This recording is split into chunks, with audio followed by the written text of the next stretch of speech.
Hello guys, ನೀವು ನೋಡ್ತಾ ಇದ್ದೀರಾ ಕ್ರಿಕ್ ಇನ್ಫೋ ಕನ್ನಡ ಯೂಟ್ಯೂಬ್ ಚಾನಲ್.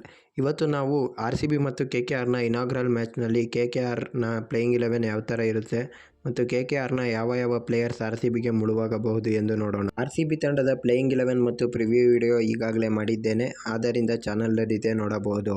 ಇನ್ನು KKRನ ಪ್ಲೇಯಿಂಗ್ 11 ನೋಡೋದಾದರೆ ಡಿಕಾಕ್ ಮತ್ತು ನರೈನ್ ಓಪನ್ ಮಾಡ್ಬೋದು. ಇಬ್ಬರು ಕೂಡ ಲೆಫ್ಟ್ ಹ್ಯಾಂಡರ್ಸ್ ಎಕ್ಸ್ಪ್ಲೋಸಿವ್ ಬ್ಯಾಟ್ಸ್ಮನ್ ಆಗಿದ್ದಾರೆ.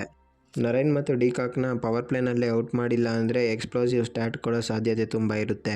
ಇಬ್ಬರು ಕೂಡ ಬಿಗ್ ಹಿಟ್ಟರ್ ಆಗೋದ್ರಿಂದ ಇಬ್ಬರ ವಿಕೆಟ್ ಕೂಡ ಪ್ರಮುಖವಾಗಿರುತ್ತದೆ. ಇನ್ನು 3ನೇ ಕ್ರಮಾಂಕದಲ್ಲಿ ತಂಡದ ಕ್ಯಾಪ್ಟನ್ ಆಗಿರೋ ಅಜಿಂಕ್ಯ ರಹಾನೆ ಬರ್ತಾರೆ. KKR ತಂಡದ ಕ್ಯಾಪ್ಟನ್ ಆಗಿ ಈ ವರ್ಷ ಹೊಸದಾಗಿ ಅಜಿಂಕ್ಯ ರಹಾನೆರವರು ಆಯ್ಕೆಯಾಗಿದ್ದಾರೆ. ಹೋದ ವರ್ಷ CSKನಲ್ಲಿದ್ದ ಅಜಿಂಕ್ಯ ರಹಾನೆರವರು ಈ ಬಾರಿ KKR ತಂಡವನ್ನು ಲೀಡ್ ಮಾಡಲಿದ್ದಾರೆ. T20 ಫಾರ್ಮ್ಯಾಟ್ನಲ್ಲಿ ಅಷ್ಟೇನು ಹೆಸರೇ ಮಾಡದೇ ಇದ್ದರೂ ಕೂಡ ಅಜಿಂಕ್ಯ ರಹಾನೆರವರಿಗೆ ಕ್ಯಾಪ್ಟನ್ಸಿ ನೀಡಿದ್ದಾರೆ. ಪ್ರಮುಖವಾಗಿ ಅಜಿಂಕ್ಯ ರಹಾನೆರವರು ಇನ್ನಿಂಗ್ಸನ್ನು ಆ್ಯಂಕರ್ ಮಾಡೋ ರೋಲನ್ನು ಇಟ್ಕೊತಾರೆ. ಒಂದೆಂಡ್ನ ಟೈಟಾಗಿ ಇಟ್ಕೊಳ್ಳೋ ರೋಲ್ ಅಜಿಂಕ್ಯ ರಹಾನೆರವರಾಗಿರುತ್ತೆ. ಇನ್ನು 4ನೇ ಕ್ರಮಾಂಕದಲ್ಲಿ ವೆಂಕಟೇಶ್ ಅಯ್ಯರ್ ಅವರನ್ನು 22 ಕೋಟಿಗೆ KKR ತಂಡ ಈ ಬಾರಿಯ ಆ್ಯಕ್ಷನ್ನಲ್ಲಿ ಖರೀದಿಸಿದೆ. ನಮ್ಮ RCB ತಂಡದ ಜೊತೆ ಪೈಪೋಟಿ ಮಾಡಿ ಮತ್ತೆ KKR ತಂಡ ವೆಂಕಟೇಶ್ ಅಯ್ಯರ್ ಅವರನ್ನು ಈ ಬಾರಿ ಕೂಡ ಖರೀದಿಸಿದೆ.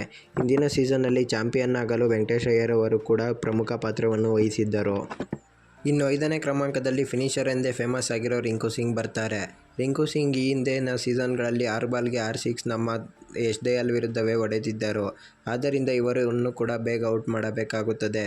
ಲೆಫ್ಟ್ ಹ್ಯಾಂಡರ್ಗಳೇ ತುಂಬಿರುವ KKR ತಂಡವನ್ನು ಎದುರಿಸಲು RCBಯ ಬಳಿ ಆಫ್ ಸ್ಪಿನ್ನರ್ನ ಕೊರತೆ ಇದೆ. ಬೇರೆ ಯಾವುದೇ ಆಫ್ ಸ್ಪಿನ್ನರ್ ಇರದ ಕಾರಣ KKR ತಂಡದ ಲೆಫ್ಟ್ ಹ್ಯಾಂಡರ್ಸ್ಗಳನ್ನು ನಮ್ಮ RCB ತಂಡ ಯಾವ ರೀತಿ ಕಟ್ಟಾಕುತ್ತೆ ಎಂದು ನೋಡಬೇಕು. ಇನ್ನು 6ನೇ ಕ್ರಮಾಂಕದಲ್ಲಿ ಮಸಲ್ ರಜಲ್ ಬರಲಿದ್ದಾರೆ. ಇವರು ಬಿಗ್ ಹಿಟ್ಗಳಿಗೆ ಫೇಮಸ್ ಆಗಿದ್ದಾರೆ. ಫಿನಿಷರ್ ಎಂದೇ KKR ತಂಡಕ್ಕೆ ತುಂಬ ವರ್ಷಗಳಿಂದ ಆಡಿಕೊಂಡು ಬಂದಿದ್ದಾರೆ.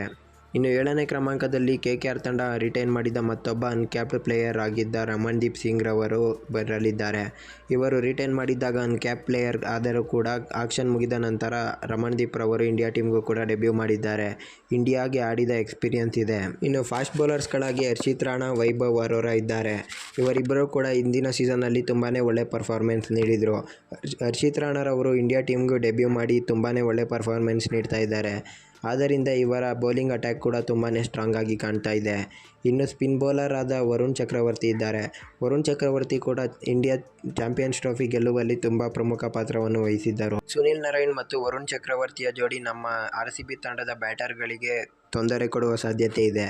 ಆದ್ದರಿಂದ ರಜತ್ ಪಟಿದಾರ್ ಮತ್ತು ಜಿತೇಶ್ ಶರ್ಮಾ ಇವರ ಎದುರು ಕ್ರೂಷಿಯಲ್ ಆಗ್ತಾರೆ. ಲಿವಿಂಗ್ಸ್ಟನ್ ಮತ್ತು ಜಾಕೋಬ್ ಬೆತ್ಲರ್ ಇವರಿಗೆ ಸ್ಟ್ರಗಲ್ ಮಾಡುವ ಸಾಧ್ಯತೆ ಇದೆ. ಇನ್ನು ಫಾರಿನ್ ಫಾಸ್ಟ್ ಬೌಲರ್ ಆಗಿ ಸ್ಪೆನ್ಸರ್ ಜಾನ್ಸನ್ ಆಡೋ ಸಾಧ್ಯತೆ ಇದೆ. ಆದ್ದರಿಂದ ಇವರ ತಂಡದ ಬೌಲಿಂಗ್ ಅಟ್ಯಾಕ್ ತುಂಬಾ ಸ್ಟ್ರಾಂಗ್ ಆಗಿ ಕಾಣ್ತಾ ಇದೆ. ಇನ್ನು ಬ್ಯಾಟಿಂಗಲ್ಲೂ ಕೂಡ ಡೆಪ್ತ್ ಇದೆ.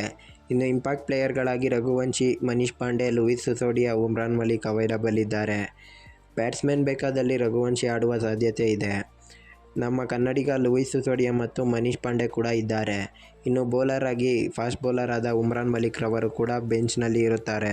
KKR ತಂಡ ಆನ್ ಪೇಪರ್ ನಮ್ಮ RCB ತಂಡಕ್ಕಿಂತ ಸ್ಟ್ರಾಂಗ್ ಆಗಿ ಕಾಣ್ತಾ ಇದೆ. ಆದ್ದರಿಂದ ನಮ್ಮ RCB ತಂಡ ಎ ಗೇಮನ್ನು ತಂದು ಎಲ್ಲರೂ ಫಾರ್ಮ್ಗೆ ಬಂದು ಆಡಿದರೆ ಮಾತ್ರ ಒಂದು ಸಾಧ್ಯತೆ ಇರುತ್ತದೆ. ಇಲ್ಲವಾದರೆ ತಮ್ಮ ಹೋಮ್ ಗ್ರೌಂಡ್ ಈಡನ್ ಗಾರ್ಡನ್ನಲ್ಲಿ RCBಯನ್ನು ಮಣಿಸಬಹುದು. ನಮ್ಮ RCB ತಂಡಕ್ಕೆ KKR ವಿರುದ್ಧ ಫಿಲಿಪ್ ಸಾಲ್ಟ್, ಜಾಕೋಬ್ ಬೆತ್ಲಾಲ್ ಮತ್ತು ಲಿವಿಂಗ್ಸ್ಟನ್, ಇಂಗ್ಲೆಂಡ್ನ ಆಟಗಾರರ ಫಾರ್ಮ್ ತುಂಬಾ ಕ್ರೂಷಿಯಲ್ ಆಗುತ್ತೆ. ರೀಸೆಂಟಾಗಿ ನಡೆದ ಸೀರೀಸ್ಗಳಲ್ಲೆಲ್ಲ ಇವರು ಫ್ಲಾಪ್ ಆಗಿದ್ದರು. ಈ ಮೂವರು ಒಳ್ಳೆಯ ಪ್ರದರ್ಶನ ನೀಡಿದರೆ ನಮ್ಮ RCB ತಂಡ ಗೆಲ್ಲುವ ಸಾಧ್ಯತೆ ಇರುತ್ತದೆ. RCB ವರ್ಸಸ್ KKR ಮ್ಯಾಚ್ನಲ್ಲಿ ಯಾರು ಗೆಲ್ಲಬಹುದು ಎಂದು ನಿಮ್ಮ ಅಭಿಪ್ರಾಯವನ್ನು ಕಮೆಂಟ್ ಮಾಡಿ ತಿಳಿಸಿ. ವಿಡಿಯೋ ನಿಮಗೇನಾದರೂ ಇಷ್ಟ ಆಗಿದ್ರೆ ನಮ್ಮ ಚಾನಲ್ನ ಸಬ್ಸ್ಕ್ರೈಬ್ ಮಾಡಿ ಮತ್ತು ವಿಡಿಯೋಗೊಂದು ಲೈಕ್ ಮಾಡಿ. ಧನ್ಯವಾದಗಳು.